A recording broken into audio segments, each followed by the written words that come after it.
Saludos, qué gusto darles la bienvenida a una sesión más de la asignatura Historia Segundo Grado. Soy Luis Axel Olivares y espero que en estos días estén aprovechando la oportunidad de estudiar en esta modalidad a través de Aprende en Casa.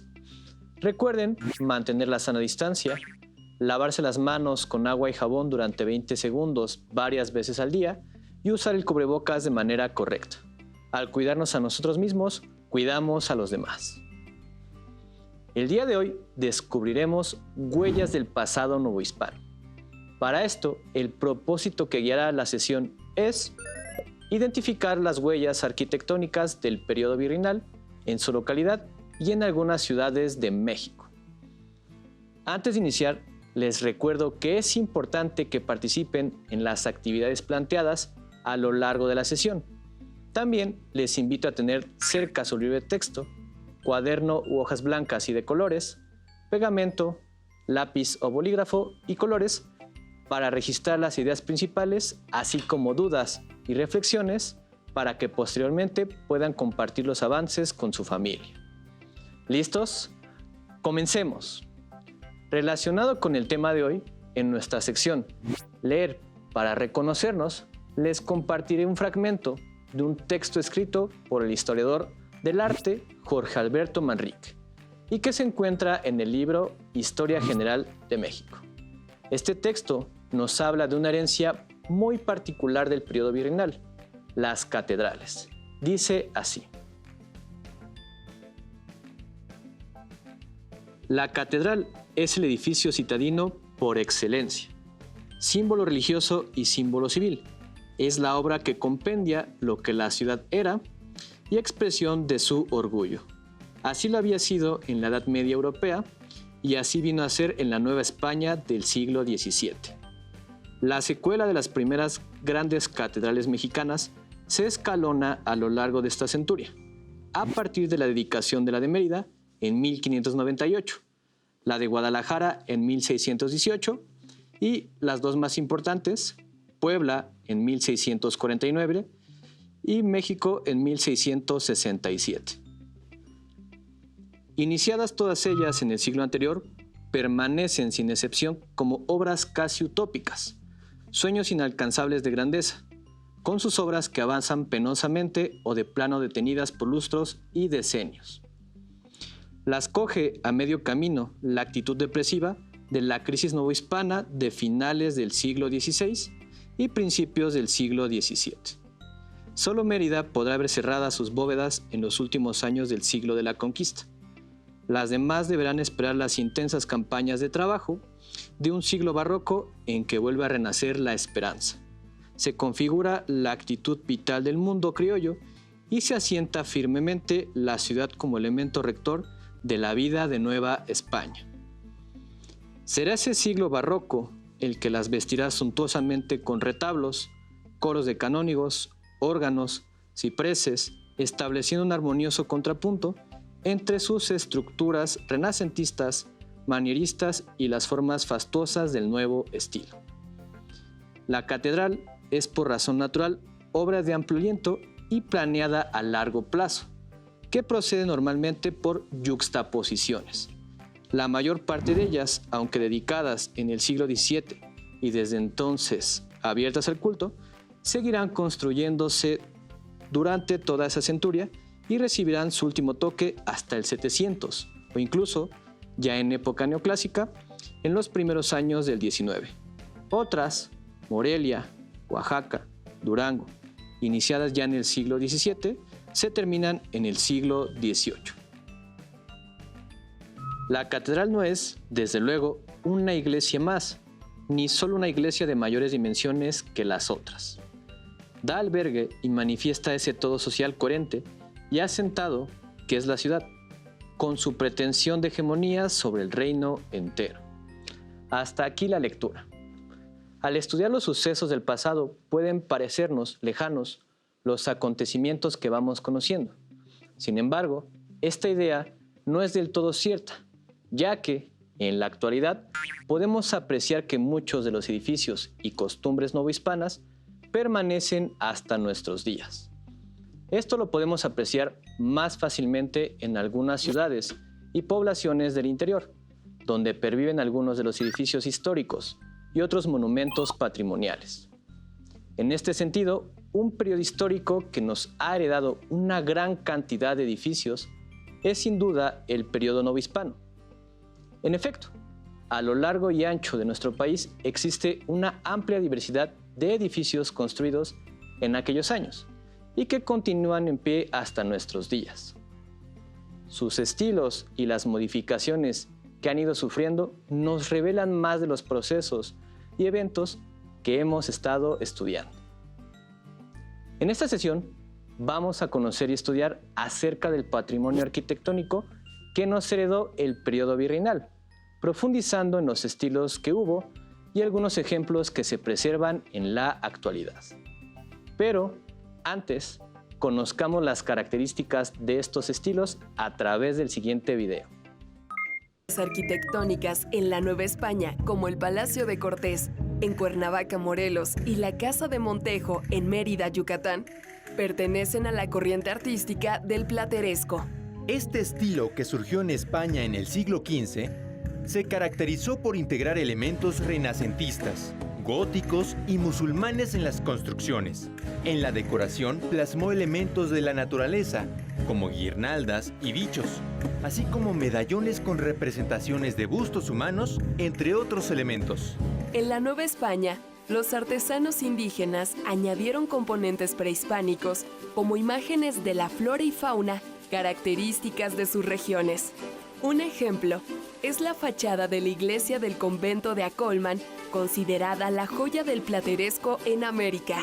En el siglo XVI surgió en Italia el manierismo, considerado un estilo superior y refinado.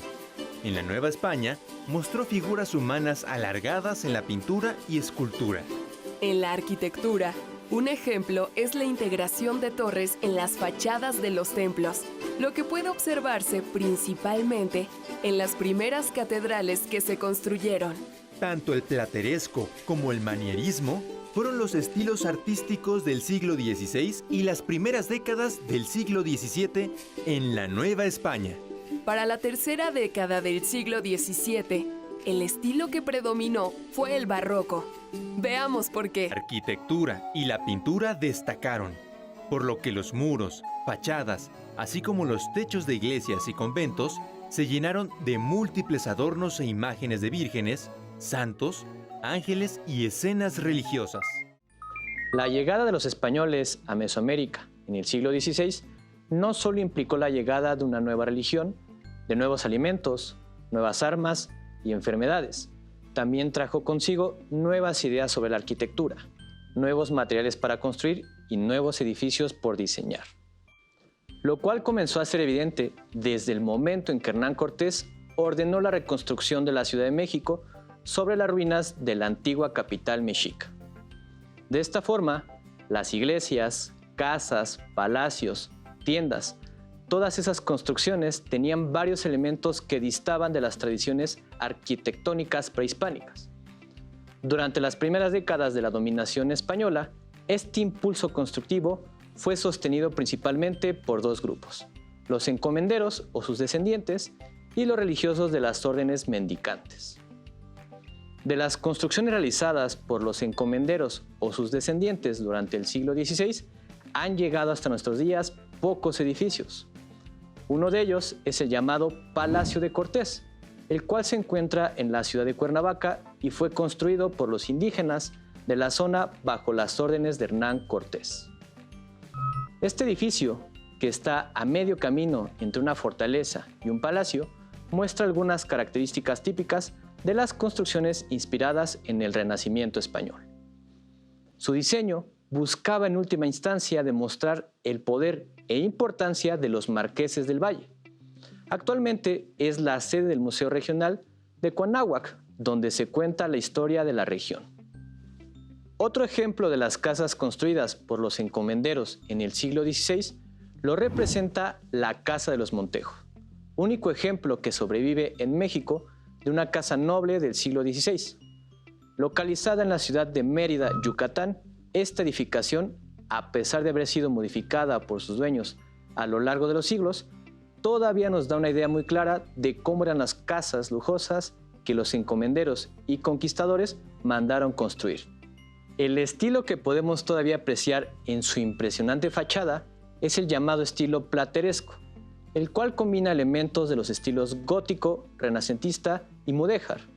Como dijimos, otro de los grupos que favoreció ampliamente la construcción de edificios durante el siglo XVI fueron las órdenes religiosas que llegaron a la Nueva España en ese siglo con la intención de evangelizar a los pobladores originarios de estas tierras. Teniendo esta misión en mente, los religiosos rápidamente comenzaron a levantar, cerca de los pueblos indios y en las ciudades, iglesias y conventos, en los cuales ellos pudieron habitar y evangelizar a los indígenas.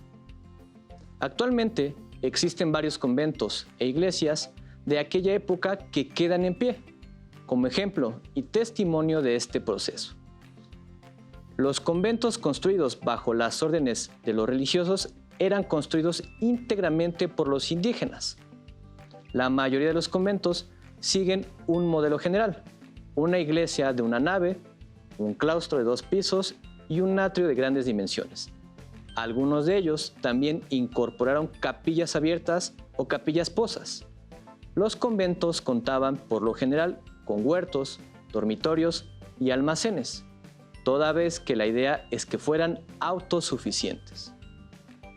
Un elemento muy llamativo de los conventos construidos durante el siglo XVI es su apariencia de verdaderas fortalezas, con muros gruesos y fuertes, almenas y atrios amurallados. Todo esto refleja el temor que tenían los frailes a la posibilidad de una revuelta indígena. En el atrio era donde se llevaban a cabo la evangelización de los indígenas. En ellos se les daba clases de castellano, de música o donde se llevaban a cabo las confesiones de los miembros de los pueblos. Las capillas abiertas, que aún se encuentran en algunos de esos conventos e iglesias, servían para dar misa, toda vez que, se cree, la mayoría de los indígenas no estaban acostumbrados a las ceremonias religiosas en sitios techados. Un claro ejemplo lo podemos encontrar en la capilla abierta de Tecali, Puebla. Por otro lado, en los claustros era donde vivían los religiosos. Allí se encontraban sus celdas, el refectorio o la biblioteca, todos ellos situados alrededor de un patio central, muchas de las veces con alguna fuente. En varios de estos conventos, las paredes fueron decoradas con pinturas que contaban historias religiosas. Como comentamos, de este estilo de edificaciones existen varias a lo largo del país, como por ejemplo el exconvento de Santa María Magdalena en Cuitzeo, Michoacán. Veamos el siguiente video de Lina sobre esta construcción.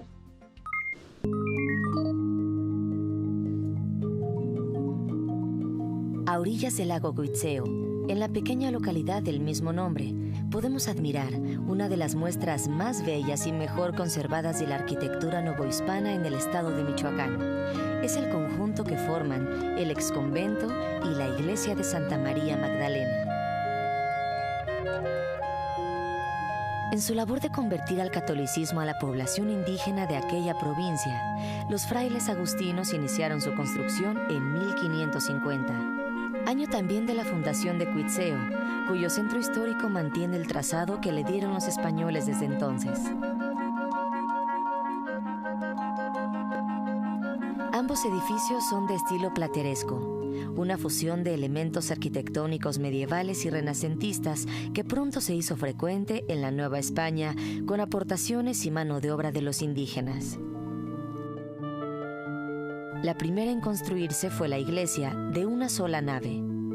Su portada es un fino trabajo en piedra, con ángeles esculpidos y un arco decorado con flores y corazones de Jesús, símbolo de los agustinos. Siguiendo la tradición, el convento se edificó junto a la iglesia. Su exterior tiene, según la usanza del siglo XVI, una apariencia de fortaleza, con almenas en las azoteas. Antes de pasar al convento se encuentra la capilla abierta o capilla de indios. Una hermosa bóveda de nervaduras se alza sobre su presbiterio.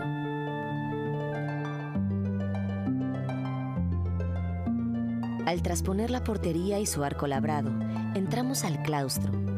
En él se elevan pesados contrafuertes conjugados vigorosamente con arcos y columnas.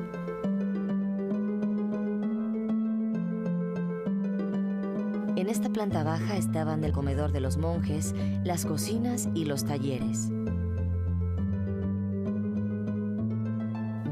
Bajo un marco, también de cantera labrada, arranca la escalera que lleva al segundo piso o claustro superior, donde se encontraban las celdas monacales y la sala capitular, donde se trataban los asuntos importantes de la orden.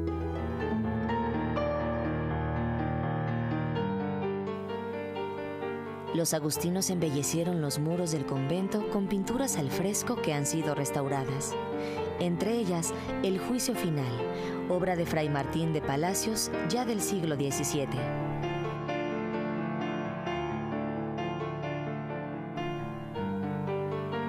Este monumental convento, en el siglo XIX dejó de ser casa de religiosos y durante un periodo incluso fue utilizado como un cuartel militar, algo muy usual en aquellos años de guerras constantes.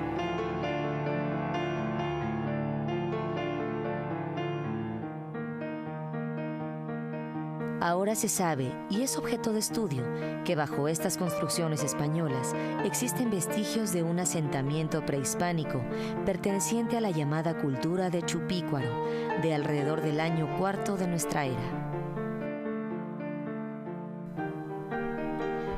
Actualmente en la iglesia continúa celebrándose el servicio religioso.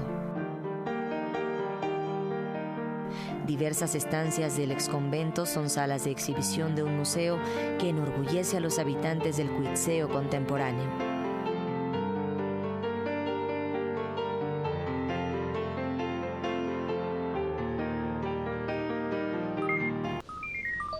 Sin embargo, para fines del siglo XVI, la situación en la Nueva España comenzó a cambiar.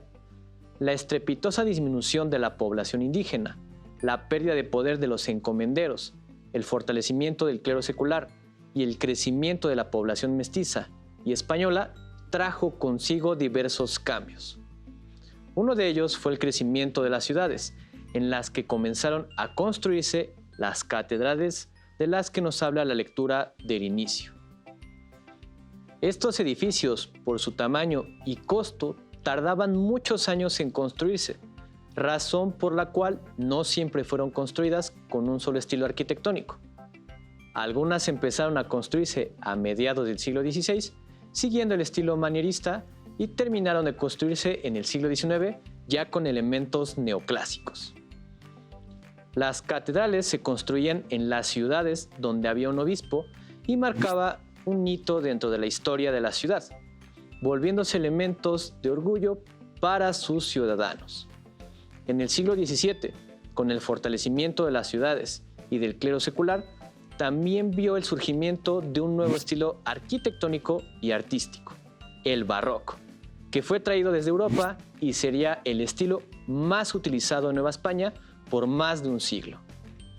Este estilo se caracterizó en términos generales por preferir líneas redondeadas o curvas frente a las líneas rectas. También tiene por característica la decoración de fachadas, retablos e interiores con una infinidad de elementos. Columnas, cornisas, figuras de yeso y decoraciones de motivos vegetales se multiplicaron, en lo que parecía ser la búsqueda por dejar la menor cantidad de espacio vacío. Este estilo también influyó en la pintura, la literatura, la música y la escultura. Pronto comenzó a ser utilizado en todos los edificios de las ciudades: iglesias, conventos, hospitales, palacios. La impronta del barroco en la sociedad novohispana fue tal que algunos investigadores han llegado a decir que el barroco, más que una corriente artística, implicaba una visión del mundo y la realidad. Los edificios barrocos, principalmente iglesias, se pueden encontrar en muchísimas partes de la República Mexicana y de una calidad impresionante. Por mencionar solo algunos ejemplos, podemos citar el exconvento jesuita de Tepoztlán en el Estado de México, la iglesia de Santa María Tonantzintla en el Estado de Puebla, la iglesia de Santa Prisca en Taxco, Guerrero, o la Basílica de Nuestra Señora de Ocotlán en Tlaxcala. Las profusas decoraciones de los templos eran pagadas con las aportaciones de la población y con las donaciones de ciertos personajes o corporaciones, los cuales veían en la contribución monetaria una forma más de mostrar su religiosidad. Sin embargo, el gran desarrollo del barroco en la Nueva España llegaría a su fin debido a la llegada de otro estilo artístico y arquitectónico proveniente de Europa, el neoclasicismo. Surgido en la Europa del siglo XVIII, este estilo llegó a la Nueva España de la mano de las reformas borbónicas. Formaba parte de la búsqueda de ordenar y eficientar la realidad social y natural que promovía la Ilustración. Los artistas del neoclásico buscaban promover la elegancia, la sobriedad y la razón a través de sus obras. Todo esto inspirado en la tradición grecolatina y renacentista. La adopción de este estilo fue promovida desde instituciones gubernamentales, como la Real Academia de San Carlos, gracias en parte a la llegada de artistas españoles como el arquitecto Manuel Tolsá, quienes comenzaron a promover la adopción de ciertas ideas que diferían de lo planteado por la estética barroca. La adopción del estilo neoclásico en la construcción de los edificios de las ciudades de Nueva España se vio favorecida por el gobierno y las familias de la élite novohispana, que buscaban contar con edificios que parecieran modernos y que demostraran su importancia y poder. Este estilo también es apreciable en el ahora llamado Hospicio Cabañas en Guadalajara, la Casa del Conde de Rull y Valenciana en Guanajuato, así como en varios de los edificios construidos por Francisco Eduardo Tres Guerras en ciudades como Celaya o San Luis Potosí. Como en el caso del barroco, el neoclásico no se limitó a la arquitectura, ya que la música, la pintura o la escultura también fueron influidas por ese estilo artístico, el cual continuaría en uso durante parte del siglo XIX, incluso ya en el México independiente. Finalmente, este patrimonio que nos legó el pasado virreinal, desafortunadamente ha sufrido con el paso del tiempo por fenómenos naturales como los temblores, así como errores humanos como los incendios o el abandono, y han puesto en riesgo la permanencia de estas valiosas huellas de nuestro pasado y, por tanto, la pérdida de una parte de nuestra memoria e identidad.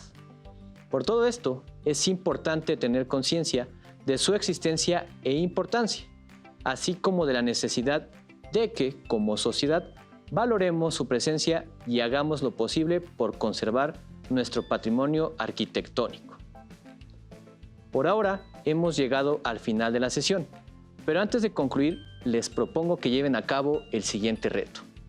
Elijan un edificio de su entidad federativa que sea de la época virreinal y en una hoja apunten en dónde está, para qué se usa actualmente, describan con sus palabras cómo es y señalen qué importancia tiene para su comunidad actualmente.